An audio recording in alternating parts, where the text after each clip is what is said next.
So a man dies and goes to heaven, and Saint Peter meets him at the pearly gates and says, "Well, look, here's how it works." एक आदमी था जिसकी मृत्यु हुई और वो स्वर्ग के द्वार के बाहर पहुंच गया, पर्ली गेट्स जैसा कि बोलते हैं, एंड वहां पर उसको संत पत्रस मिले और उन्होंने कहा कि देखो भाई, अब यहाँ पे ऐसा सिस्टम है, you need 100 points to make it into heaven. स्वर्ग में जाने के लिए तुम्हें 100 अंकों की आवश्यकता है। So you tell me the good things that you have done, and then I will give you a certain number of points for each one of them depending how good it was। तो तुम मुझे बताओ कि तुमने जीवन भर में क्या क्या अच्छे काम किए हैं, तो उसके अनुसार मैं तुम्हें उस पर पॉइंट्स दूंगा और इस तरह से ये होगा। So the man said okay, मैं आदमी ने कहा ठीक है। तो उसने कहा, the man said, I was married to the same woman for 50 years and never cheated on her and have loved her deeply with all my heart। कि मैंने एक ही स्त्री से विवाह किया, 50 वर्षों तक रहा, किसी और की तरफ नहीं देखा और अपने पूरे हृदय की गहराई से मैंने उससे प्रेम किया। That's wonderful, said Saint Peter, that's worth 2 points। तो उन्होंने कहा ये तो बहुत अच्छी बात है और इसके लिए तुम्हें 2 अंक हम तुम्हें देंगे। Only 2 points, the man said, केवल 2 अंक? Well, then he said, okay, I attended church. Throughout my life, I supported the ministry of the church and I gave my tithes and attended all the services। कहा कि मैं जीवन भर church जाता रहा, मैंने वहाँ की सेवकाई, मानवदान भी दिया, अपना दशवांश भी दिया और सारी चर्चेस के सर्विस में मैं निरंतर जाता था। Terrific, said Saint Peter, बहुत अच्छी बात है। उन्होंने कहा, that's certainly worth 1 point।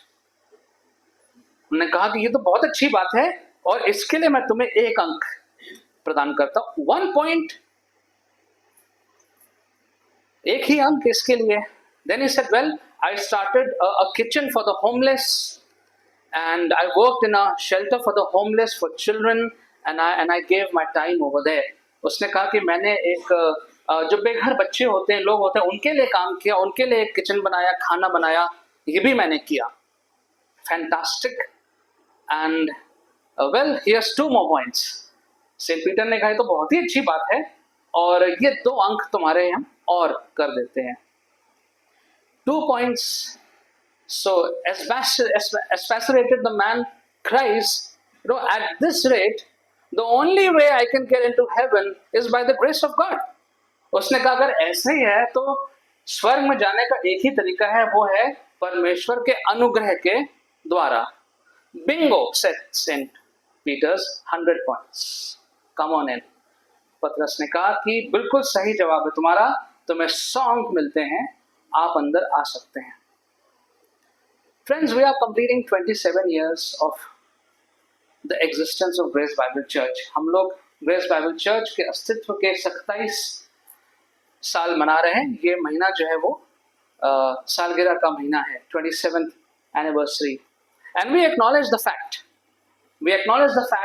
that it's only by God's grace that we have lived these 27 years, existed and served these 27 years। हम इस बात को मानते हैं कि इन पूरे 27 साल परमेश्वर के अनुग्रह के ही द्वारा हम जीवित रहे, हमने लोगों की और जहाँ जब भी हमारी सेवकाई थी वो हम लोग ने करी और कर पा रहे हैं।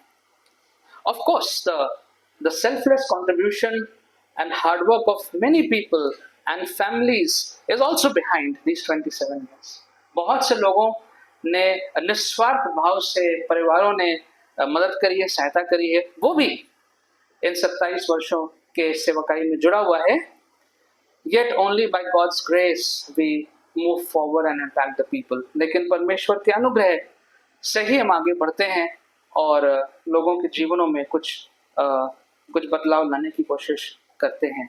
So one of the strengths that Grace Bible Church has had is thorough Bible-based preaching। एक जो बहुत मजबूत खंभा ग्रेस बाइबल चर्च का हमेशा से रहा है, वो है हमारा प्रचार, जो कि सिर्फ और सिर्फ हमेशा वचन पे आधारित प्रचार हम लोगों ने किया है। जो लोग शुरू से हैं वो इस बात को जानते हैं और कह सकते हैं। To begin with, it was the founder, Reverend Kuruvala Chandi, for almost 20 years. जब स्थापना के बाद से करीबन 20 साल तक जो प्रचार हुआ वो पास्टर कुरु ने किया। Then Reverend Pastor Paras was there for 5 years. 5 साल तक पास्टर पारस थे, उनका प्रचार आप में से कुछ लोगों को याद होगा। Then Pastor Raja for almost 10 years and still counting. Pastor Raja 10 साल से ज़्यादा चर्च में प्रचार करने के लिए। Myself 8 years and counting, 8 साल से मैं हूँ प्रचार में, and Pastor Shimi 2 years and counting. In addition to this, इसके साथ साथ बाइबल स्टडीज हमारी रही हैं। We have had Bible studies on Acts of the Apostles, on Revelation, Genesis, 1st and 2nd Samuel, and now we are on 1st Kings. हमने प्रेरितों के काम में बाइबल स्टडी हुई है, प्रकाशित वाक्य में हुई है, उत्पत्ति में हुई है, पहला दूसरा शैमुएल में हुई है, और अब पहला राजा की हम लोग बाइबल स्टडी कर रहे हैं। And I did a little calculation, and I calculated that in these 27 years, more than 1400 sermons have been preached from this pulpit. इन 27 वर्षों में 1400 प्रचार इस पुलपिट से हो चुके हैं, and 1300 Bible studies. 1300 Bible studies. That is also the word of God. 1300 Bible studies. And so approximately 2700 opportunities just from the church, the word of God being given, opportunity to ponder on the word of God. 2700 मौके केवल church से ही मिले, जिसमें आपने परमेश्वर के वचन को सुना और उस पे ध्यान करने का आपको मौका मिला। In addition to that, you have your own personal devotion. And you have other sources of sermons. उसके अलावा आपके अपना खुद का व्यक्तिगत डिवोशन है, आपके और जो YouTube है, बाकी आप सर्मन सुनते हैं। तो कुल मिला के कितने सारे मौके आपके और मेरे पास हैं। So many opportunities we have, and the older you are, you can count more, the more opportunities. And even those who have not been part of GBC, wherever you were, you had opportunities. So put all those together, सबको साथ जोड़ लें और देखें कितने मौके आपको और हमें मिले हैं परमेश्वर के वचन को सुनने के। So putting all these things together, that's a lot of word of God. अगर इन सब को जोड़ दें तो परमेश्वर का बहुत सारा वचन हम लोग को सुनने को, पढ़ने को मिला है। Now here's the question, the difficult question. सवाल ये है हमारे सामने आज, what is the result of the seeds of the word of God that have been sown in your heart for all these years? इतने सारे प्रचार और स्टडीज के बाद इसका नतीजा क्या हुआ? क्या नतीजा हुआ जब इस बीज को बोया गया हमारे हृदय में और इतने वर्ष निकल चुके हैं, तो उसका नतीजा, उसका परिणाम हमारे जीवनों में क्या है? What is the result of the seed of so many years of preaching and teaching that have been sown? What is the result? And that is primarily the question that we want to look at this morning. यही सवाल जो है उसका जवाब हम ढूंढना चाहेंगे। And Jesus gives us 4 possibilities in the parable of the sower. बीज बोने वाला का जो दृष्टांत है आप लोग जानते हैं, कई बार आप पढ़ चुके हैं। इसमें प्रभु यीशु ने हमें 4 संभावनाएं दी हैं, 4 possibilities, 4 results. When the word of God is preached, it is heard, and what happens? जब प्रभु का वचन का प्रचार होता है, सुनते हैं, तो 4 उसकी संभावनाएं हैं जो यहाँ पे हमें प्रभु यीशु मसीह स्वयं बताते हैं। So 4 types of responses we can give when we hear the word of God. जब प्रभु के वचन को सुनते हैं तो 4 प्रकार की प्रतिक्रियाएं हम कर सकते हैं। And as we hear the words of Jesus himself on this matter, it would be fruitful to introspect our own lives, how we respond to the reading and hearing and preaching of his word. ये शब्द, ये पूरा जो दृष्टांत है यीशु मसीह ने स्वयं दिया है, ये यीशु मसीह के शब्द हैं। तो हम अपने आप को भी जांचें कि प्रभु का वचन जब सुनते हैं, पढ़ते हैं, प्रचार कर सुनते हैं, तो उसका क्या नतीजा हमारे जीवनों में होता है और आज तक हुआ है. And so the first category that Jesus mentions is verse 6 and verse 12, because I want to see the parable and also the explanation of the parable. जो दृष्टांत यीशु ने दिया वो दृष्टांत और जब उसको समझाया गया तो दोनों पदों को मैं देखना चाहता हूं. So verse 6 and verse 12. Can someone read the two together one by one? 6 and 12. Some fell on rock, and when it came up, the plants withered because they had no moisture. Verse 12. Yes. Those along the path are the ones who hear, and then the devil comes and takes away the word from their hearts, so that they will not believe and be saved. Hindi में पढ़ देगा कोई 6 और 12. और वो चट्टान पे गिरा और उपजा, परंतु तरी न मिलने से सूख गया. मार्ग के किनारे के वे हैं जिन्होंने सुना, तब शैतान आकर उनके मन में से वचन उठा ले जाता है, और कहीं ऐसा न हो कि वे विश्वास करें और हार मानें.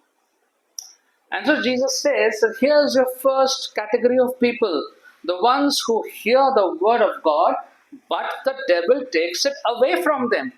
यीशु मसीह कह रहे हैं कि ये वो श्रेणी के लोग हैं जो प्रभु के वचन को सुनते हैं, लेकिन शैतान उस वचन को उनके पास से ले जाता है. So whatever was preached, whatever meditation you did on your own, you don't simply lose it, you don't simply forget it, but it is taken away from you. जो भी आपने प्रचार सुना, आपने वचन पढ़ा, आपने जो भी मेडिटेशन किया, उसको आप भूल नहीं गए, उसको आपने खो नहीं दिया, लेकिन वो आपसे छीन लिया गया, वो आपसे ले लिया गया. And Jesus specifically says over here, the devil takes it away. यीशु मसीह यहाँ पे स्पष्ट रूप से कह रहे हैं कि शैतान उस वचन को आपके जीवन से ले गया. How is that possible? ये कैसे संभव है? How is it possible for the devil to take away the word of God from my life? ये कैसे संभव है कि शैतान परमेश्वर के वचन को मेरे जीवन से लेके जा सकता है?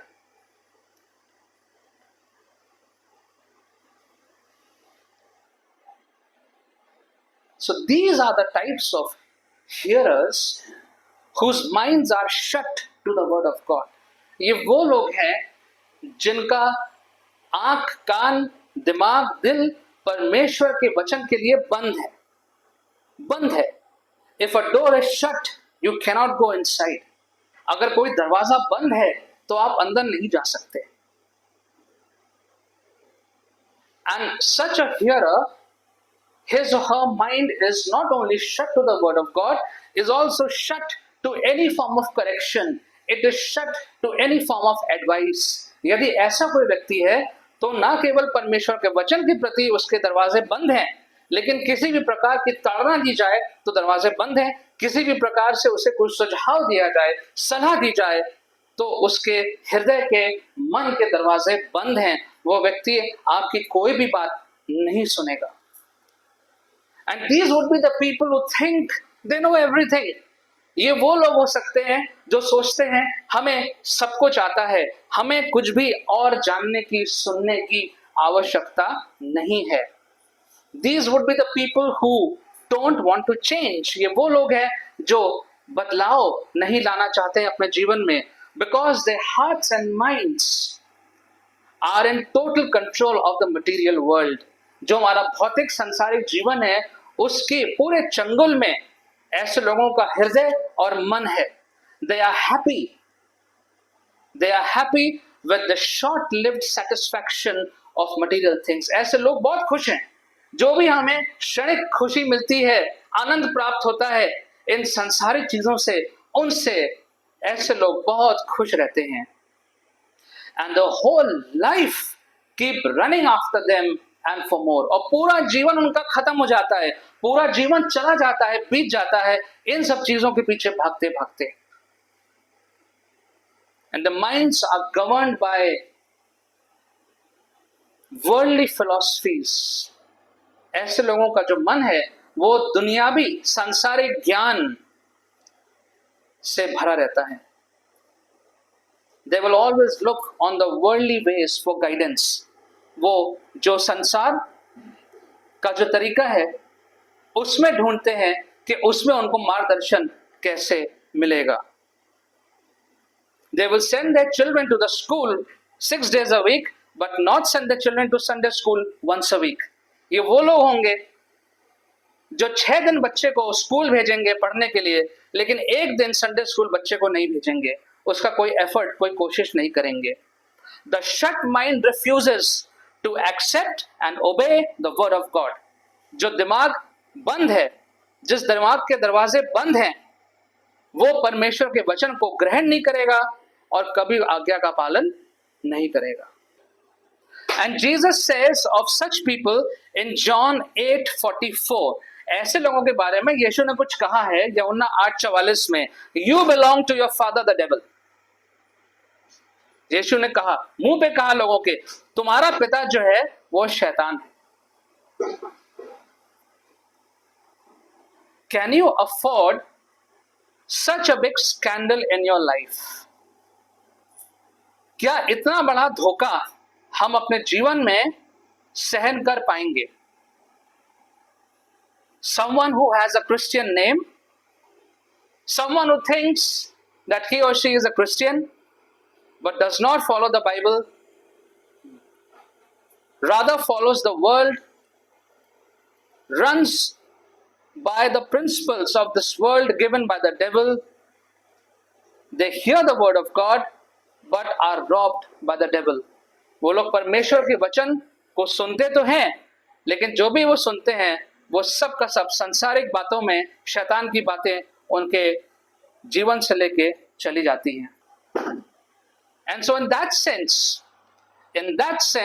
Jesus says the devil takes it away. Whatever has been preached, whatever has been heard, it's all taken away by the devil. We yield to the schemes of the devil and nothing registers in our mind because we are so full of the worldly values. जो सांसारिक बातें हैं उनसे हम इतना भरे हुए हैं कि परमेश्वर के वचन कहीं पर भी हमारे जीवन में घर नहीं कर पाता है. The second category, दूसरी श्रेणी, we find that in verse 6 along with verse 13, छठा पद और 13वां पद साथ में पढ़ दीजिए. Some fell on rock, and as soon as it sprang up, it withered away because it lacked moisture. But the ones on the rock are those who, when they hear, receive the word with joy, and these have no root, who believe for a while, and in time of temptation fall away. वो झाड़ियों के बीच में गिरा और झाड़ियों ने साथ-साथ बढ़ाकर उसे दबा दिया. चट्टान पर के हुए हैं कि जब सुनते हैं तो आनंद से वचन को ग्रहण तो करते हैं, परंतु जड़ न पकड़ने से वे थोड़ी देर तक विश्वास करते हैं और परीक्षा के समय बहक जाते हैं. So Jesus says, here's your second group of people, category of people. ये दूसरे श्रेणी के लोग हैं. Those who hear the word of God and at that point of time accept the teachings from the word of God. परमेश्वर का वचन सुनते हैं और जब सुना तो उस वक्त बहुत अच्छा भी लगा, उसको ग्रहण भी कर लिया. And they are full of enthusiasm and excitement. और बहुत हर्ष और उल्लास के साथ इन लोगों ने प्रभु के वचन को ग्रहण किया. Because of the new direction they have received in their lives. उनके जीवन में एक नई दिशा आई है, एक नई बात आ गई है और इस नई बात से, नई दिशा से बहुत खुश हैं, आनंद से भरे हुए हैं. They give testimonies about how God has blessed them, how God has changed their lives. वो लोग गवाहियां देते हैं खड़े होके, कैसे प्रभु ने उनके जीवन को बदल दिया, कैसे उनके जीवन में कुछ था फिर प्रभु ने क्या कर दिया. They testify about their job, about their house, about the children's settlement, घर के बारे में, नौकरी के बारे में, उनके बच्चे अब कहाँ पे से सब सेटल हो गए, इन सब के बारे में वो गवाहियां देते हैं, जो अच्छी बात है, बताना चाहिए. But when the difficult time comes, लेकिन जब समय खराब आ जाता है, when there is sickness, when there is hardship, the blessings are gone, the joy is gone, and they are also gone. from the fellowship of the church. जब वो खराब समय आ गया, वो शायद नौकरी चली गई, शायद घर में कुछ गड़बड़ हो गया, स्वास्थ्य खराब हो गया, कठिन परिस्थितियां आ गई और वो सारी आशीषें चली गई जो नहीं थी पहले, तब वो आनंद भी चला गया जीवन से और शायद वो व्यक्ति भी अब चर्च से गायब हो गया है, because that person is now saying, I prayed, I did this, I did that, but God didn't hear me. Now what is left for me? बहुत से लोग ऐसा कहते हैं, मैंने तो बहुत प्रार्थना करी थी, मैंने तो उपवास रखा था, प्रभु ने ऐसा कर दिया, and they go away far from the Lord. प्रभु से कुछ लोग ऐसे इस प्रकार से दूर हो जाते हैं. So they did not nurture the seed that was planted. जो बीज बोया गया था वचन के रूप में, उन्होंने उसको आगे बढ़ाया नहीं. Did not prepare their heart to study the word and know deeper. अपने आप को तैयार नहीं किया, अपने आप को उन परिस्थितियों में नहीं जाने दिया जहां पर आपका हृदय तैयार हो सकता था. Bible study is one of those places where the heart gets prepared to learn more. Bible study एक ऐसा स्थान है, उदाहरण के लिए कह रहा हूं, जहां पर आपका हृदय जो है वो गहराई की बातों को जानता है और गहराई से सीखता है. And you nurture the seed that was sown. जो बीज बोया गया था उसको आप और पानी डालते हैं, खाद डालते हैं, वो और बढ़ता है. And that effort was not made in the heart. वो जो कार्य है उस कार्य को नहीं किया गया. And so now people end up saying, well, the Lord did not heal me, the Lord did not take my hardship away, so why should I worship him? I don't have any motivation to worship him. मेरी बीमारी है वो चली जा नहीं रही है, मेरी कठिनाइयां नहीं दूर हो रही हैं, अब मैं कैसे प्रभु की आराधना करूं, मैं कैसे चर्च जाऊं, मेरा मन नहीं कर रहा है. Many people say that. And with time, such a person goes far away from the Lord. और समय जैसा जैसा बढ़ेगा, ऐसे सोच का व्यक्ति जो है, ऐसी श्रेणी का व्यक्ति जो है, वो प्रभु से धीमे धीमे धीमे और दूर जाता रहेगा. Then Jesus gives the third category of people who hear the word. तीसरे प्रकार के लोग यीशु बताते हैं, and we find that verse 7 and verse 14 read together. 7वां और 14वां पद को साथ साथ पढ़ दीजिए. And some fell among thorns, and the thorns sprang up with it and choked it. Now the ones that fell among thorns are those who, when they have heard, go out and are choked with cares, riches, and pleasures of life, and bring no fruit to maturity. Hindi में? कुछ झाड़ियों के बीच में गिरा और झाड़ियों के साथ साथ बढ़ाकर उसे दबा लिया. जो झाड़ियों में गिरा सो वे हैं जो सुनते हैं, पर होते होते चिंता और धन और जीवन के सुख विलास में फंस जाते हैं और उनका फल नहीं होता. And now Jesus says, here's the third category of people, those who hear the word of God.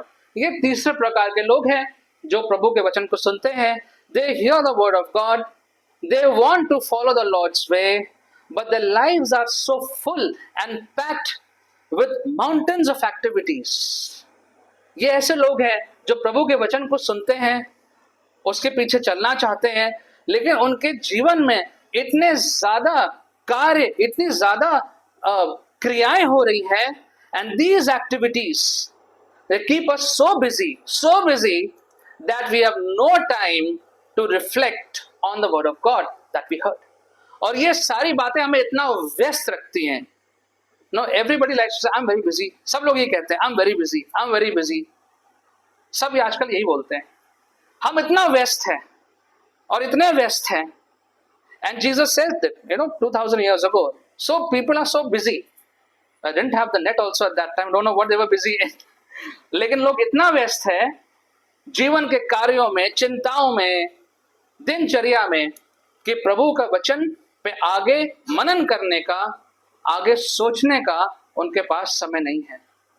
So we hear God's voice, but then other voices all around us, other noises are so strong that the voice of God fades away. हम प्रभु के आवाज को सुनते हैं, वचन के द्वारा सुनते हैं, लेकिन बाकी सारा आवाजें, शोर शराबे और चीजों की इतनी ज्यादा हमारे मन में, दिलो दिमाग में भरी रहती हैं कि परमेश्वर की आवाज, स्टिल स्मॉल वॉइस, प्रभु की धीमी आवाज, वो और फेड हो जाती है, चली जाती है। The worries of life, Jesus says, जीवन की चिंताएं, worries of life. From being a student, from that time your worries start, and until you are old the worries don't leave you. जब आप छात्र बनते हैं, एग्जाम्स को लेके, आगे क्या होगा नौकरी को लेके, उसके बाद विवाह को लेकर के, बच्चों को लेकर के, चिंताओं का कोई अंत नहीं है, अंत तक सारी चिंताएं चिंताएं, life full of worries. And Jesus has spoken a lot about worries in other places also. यीशु मसीह ने इन चिंताओं के बारे में आगे भी और जगहों पे बहुत बात करी है। Billy Graham said about worries. Billy Graham ने इन चिंताओं के बारे में कहा, he said, God doesn't want us to be consumed with worry and anxiety. Instead, He wants us to turn our worries over to Him and to trust Him for the future. Billy Graham ने कहा, परमेश्वर ये नहीं चाहता कि हमारा पूरा जीवन खर्च हो जाए चिंता करने में, व्याकुल रहने में, लेकिन परमेश्वर ये चाहते हैं कि अपने सारी चिंताओं को हम उस पे डाल दें, उसको दे दें, और अपने भविष्य के लिए, अपने परिवार के भविष्य के लिए उस पे निर्भर रहें। बिली ग्राहम ने ऐसा कहा। John MacArthur also said something on that. John MacArthur ने क्या कहा? When you worry you are saying in effect, God, I just don't think I can trust you. MacArthur ने कहा कि जब हम चिंता करते हैं तो वास्तव में हम क्या कह रहे हैं? हम ये कह रहे हैं कि परमेश्वर, मैं नहीं सोचता हूं कि मैं तुझ पर भरोसा कर सकता हूं। Worry strikes a blow at the person and character of God. जो चिंताएं हैं, जो बहुत चिंताएं करते हैं, वो परमेश्वर के व्यक्तित्व और परमेश्वर के चरित्र पर वार करती हैं। And then also in the same verse Jesus talks about riches and pleasures.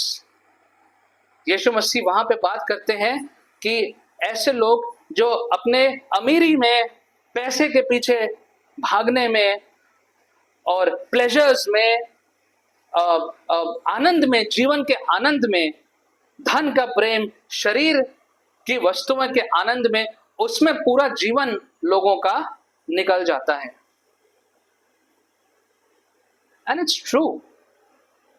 Your whole life can be spent chasing material pleasures. पूरा जीवन व्यर्थ हो सकता है, खर्च हो सकता है भौतिक चीजों के पीछे, कामनाओं के पीछे भागते भागते भागते भागते। I came across a beautiful short writing by Thomas A. Kempis. Thomas A. Kempis in his masterpiece book The Imitation of Christ. पुरानी किताबें बहुत, थॉमस ए कैंपस ने कुछ लिखा, it's a classic.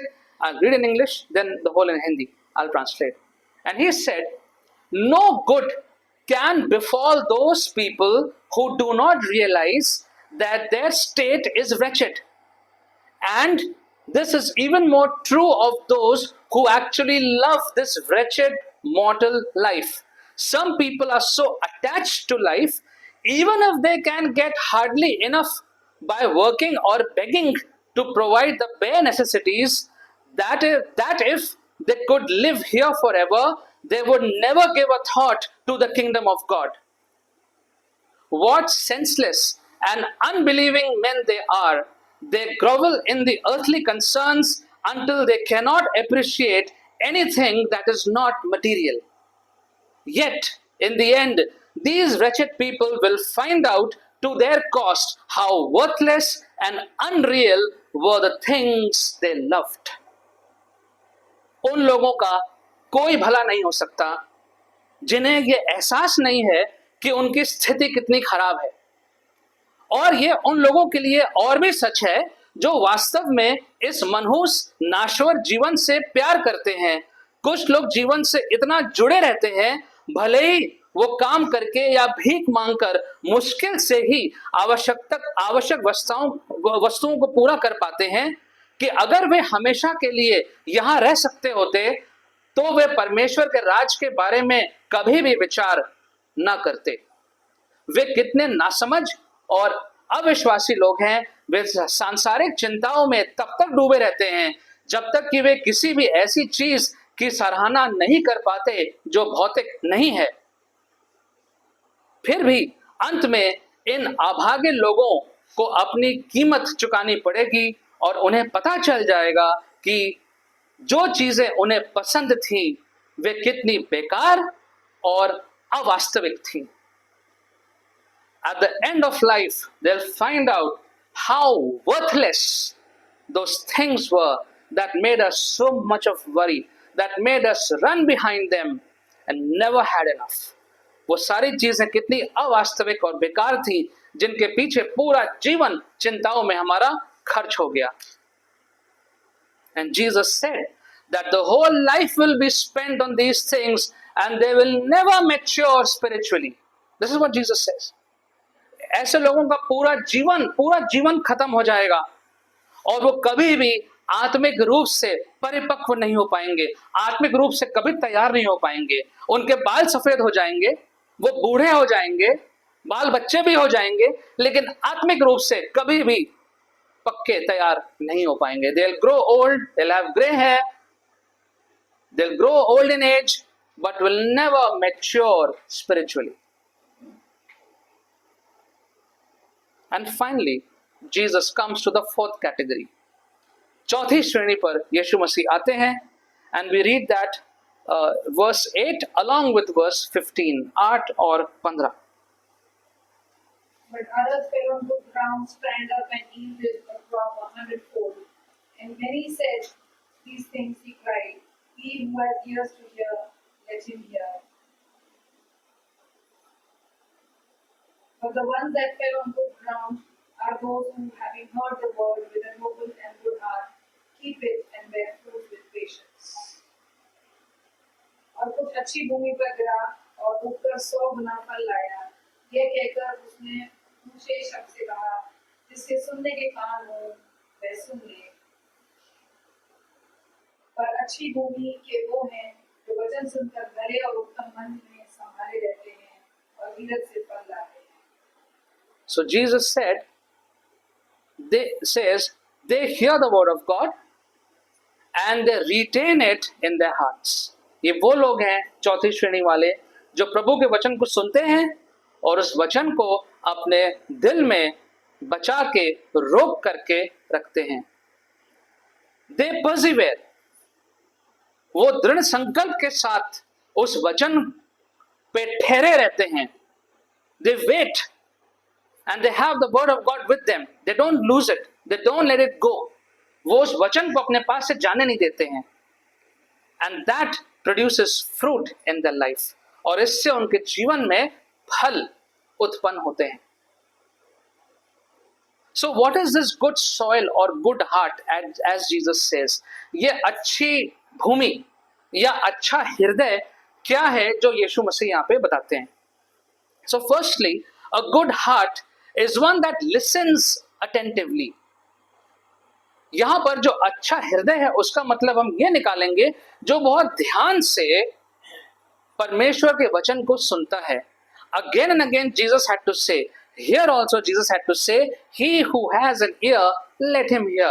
जिसके कान है वो सुन ले। Why is he saying that? Because people are there but they are not listening to what he is saying. लोग बहुत सारे हैं, वचन पढ़ते भी हैं, तमाम सुनते भी हैं, लेकिन ध्यान से उस पर गौर नहीं करते हैं। Now we all know these days the span of attention is very small. आजकल हम सब जानते हैं कि हम लोग किसी भी चीज पे ज्यादा ध्यान नहीं दे पाते हैं, be it small children or adults. ज्यादा हम लोग ध्यान नहीं लगा पाते हैं। And it's a big worry for the pastors because the span of attention is reducing. I know after 15-20 minutes, it doesn't register much. So we struggle how to, keep you engaged. पादरी लोग भी बहुत परेशान हैं, क्योंकि जो हम ध्यान करने का जो स्पैन है वो कम हो गया है, तो ज्यादा लोग भी अब ध्यान से नहीं सुन पाते हैं. In the school we see that the children are not able to focus. बच्चे जो है वो 5-10 मिनट से ज्यादा आपकी बात नहीं सुन सकते. As teachers you would know that, and it's true.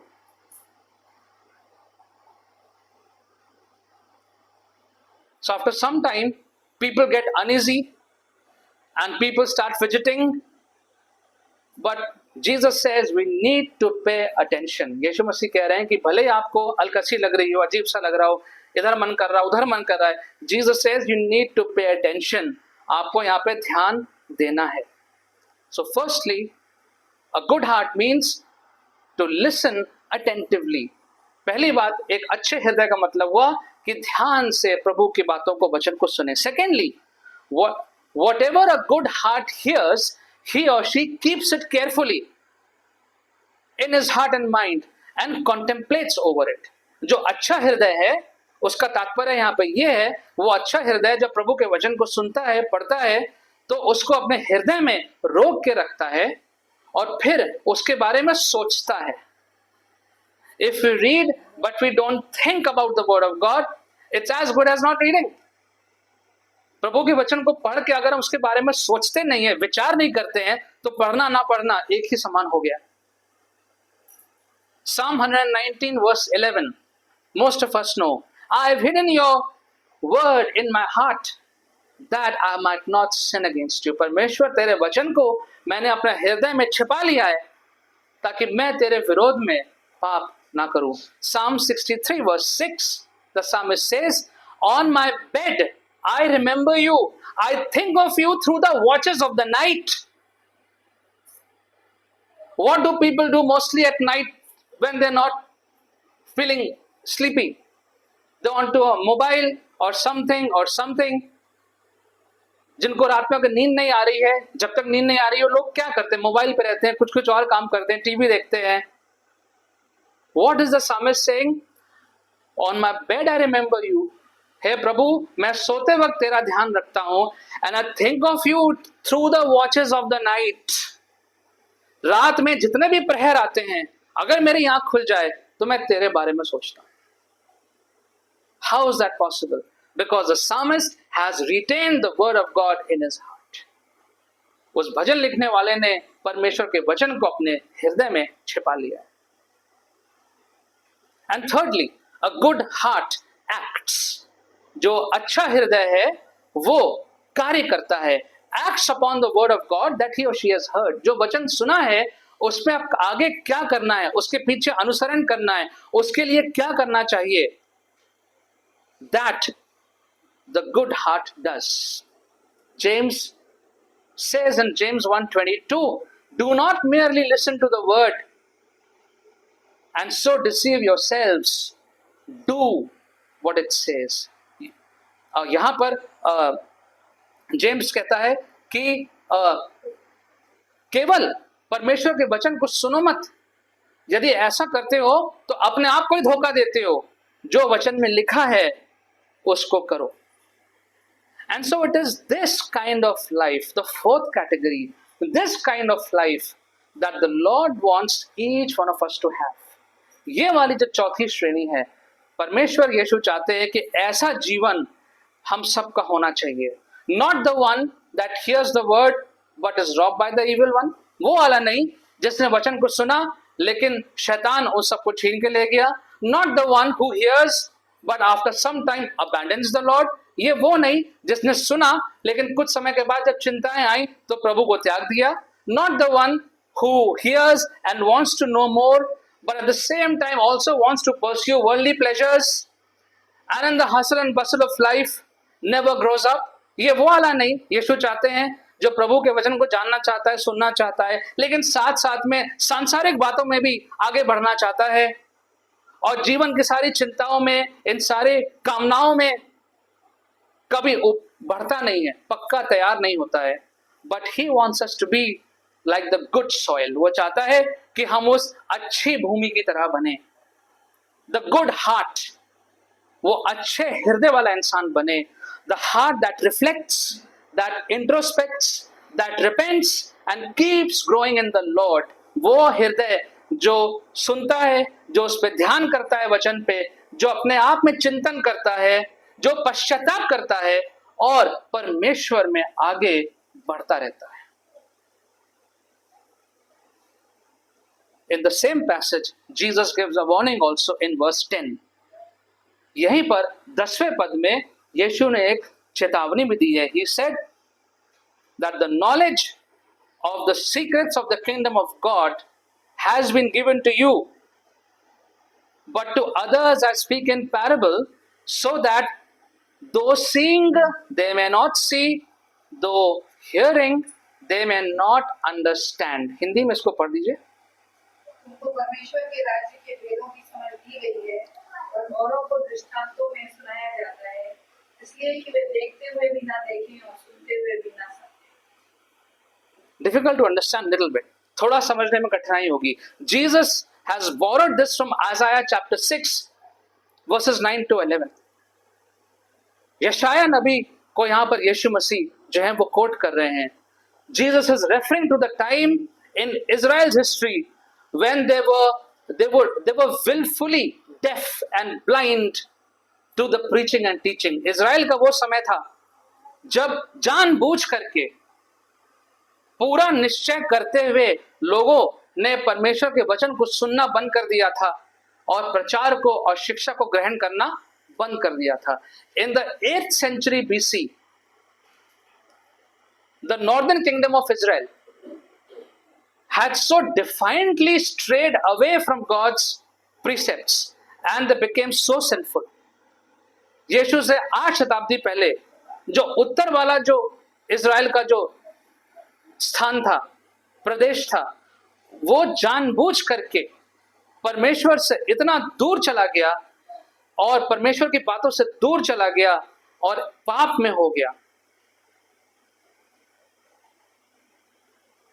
They lost all of God's protection. You keep hearing that in the sermons of Old Testament.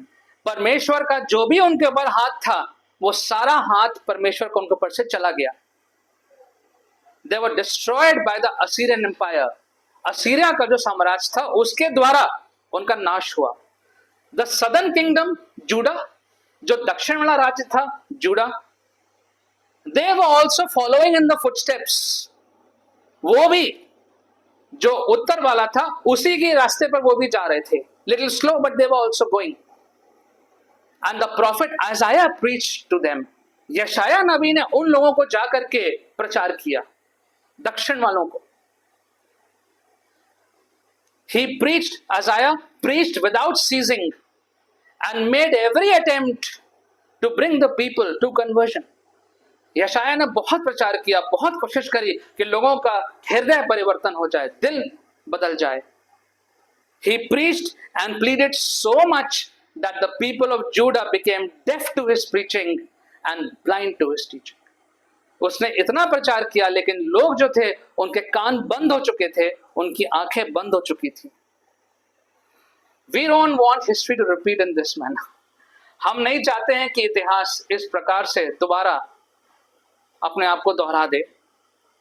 It is a prayer and endeavor that Grace Bible Church members will always find themselves growing and maturing in the Lord. हमारी ये प्रार्थना है, हमारी ये कोशिश है, हमेशा रहेगी कि हमारे चर्च के जो मेंबर्स हैं वो हमेशा अपने आप को प्रभु के वचन के बीच में पाए और आगे बढ़ता हुआ पाए और अपने आप को धीरे धीरे प्रभु के लिए तैयार होता हुआ पाए और हमेशा इस चौथी वाली श्रेणी में अपने आप को पाए. आइए हम प्रार्थना करें. Father, we thank you that you are so clear in your teachings. You are so clear when you have to instruct us something. प्रभु जी, इतने स्पष्ट रूप से आप हमें आदेश देते हैं, इतने स्पष्ट रूप से आप हमें सिखाते हैं. आज के वचन के लिए हम धन्यवाद करते हैं प्रभु. We thank you for this word. And we thank you, Lord, that you have spelled it out so clearly that there is no shadow of doubt what each one of us is supposed to be doing. आपने इतने स्पष्ट रूप से आज के वचन को हमारे सामने रखा है परमेश्वर कि कोई शंका नहीं है हमारे मनों में कि हमें सही कार्य क्या करना चाहिए. Help us, Lord, to listen to your word, to reflect on your word, to preserve it and to follow it. प्रभु जी, होने दीजिए कि आपके वचन को हम सुने, उस पर ध्यान करें, उसको अपने हृदय में, जीवन में संभाल के रखें और उस पर चलने वाले बने. Yes, Lord, it is true that as human beings we are surrounded by so many worries and cares of life. ये सच है प्रभु कि इंसान होने के नाते हमारे जीवन में बहुत सी चिंताएं हैं जो हमारे चारों तरफ सुबह शाम हमें घेरे रहती हैं. Help us, Lord, to trust you. Help us, Lord, to give all of those to you and continue to focus on what you have asked us to do. प्रभु जी, होने दीजिए कि हम सारी चिंताओं को, परेशानियों को आपके हाथों में सौंप दें और आपके वचन के अनुसार उस पर चलते रहें और आपके उन आत्मिक आशीषों को प्राप्त करते रहें. Lord, that we will continue to receive the spiritual blessings that you have kept for each one of us. In Jesus' name we pray. Amen. Let's turn in our grace Bible